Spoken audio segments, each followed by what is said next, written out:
I think everybody in this race has been asked at some point or another, what, are you crazy for running for mayor? Well, I'll tell you what's crazy.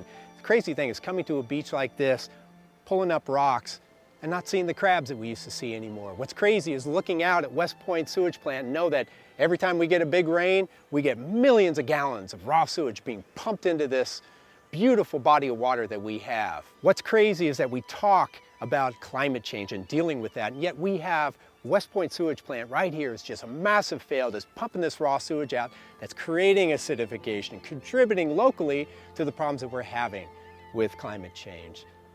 That's crazy to me. And crazy to me is not stepping up and running. Crazy to me is not getting involved. I feel like if you're not part of the solution, you're part of the problem. People know me as the whale guy, the guy fighting to save the whales, the whale hugger. But I hug all creatures great and small. You know what I love just as much as whales? The little worms and the crabs that we find underneath these rocks or used to find. What I love is sand lance. What I love is everything out there underneath that top of the food chain with the orcas. Because I learned a long time ago, if you can enlist people to save a totem species like the killer whales here in Puget Sound, suddenly they start caring about all those things underneath that whale in the food chain that will help these whales. And a marine environment, a healthy marine environment, doesn't just help the marine creatures out there, it helps all of us. Save the whales, save ourselves. And we've done a lot in the last 15 years to do that. I fought the George W. Bush administration all the way up to a successful U.S. District Court win to get our southern resident orcas listed under the Endangered Species Act. They told me I was crazy then. They told all of us who were in the plaintiff group that we were crazy fighting the Bush administration to get these whales listed. But we fought and we stayed with them, we got them listed. And you know what? The things that came out of that listing have helped all creatures great and small out there in Puget Sound and all of us on shore.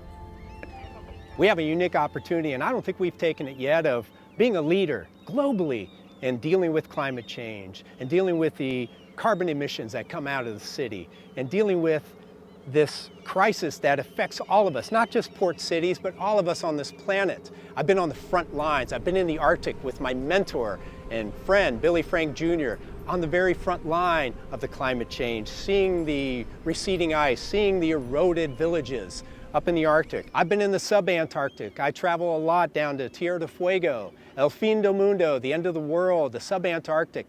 And I've seen the changes going on there. I've been on the front line. I've been in the jungles of Cambodia at great risk to myself personally to fight the destruction of rainforests, the last remaining virgin forest in Southeast Asia, fighting that and winning, stopping a titanium mine that was slated that was going to just wipe out the forest there. I have been in the trenches, and I know that we need to do more in the city of Seattle to be a leader, to look at things that we need to do, and to be a paradigm for other cities and other communities around the planet. I pledge as mayor, and under my leadership, Seattle will join other communities, other cities around the country like Atlanta. If Atlanta can do it, we can do it.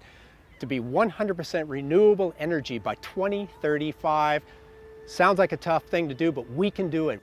Now's the time. Let's do what we can do to change the direction of this city. Let's work together to right this ship. Let's get Seattle on a better course.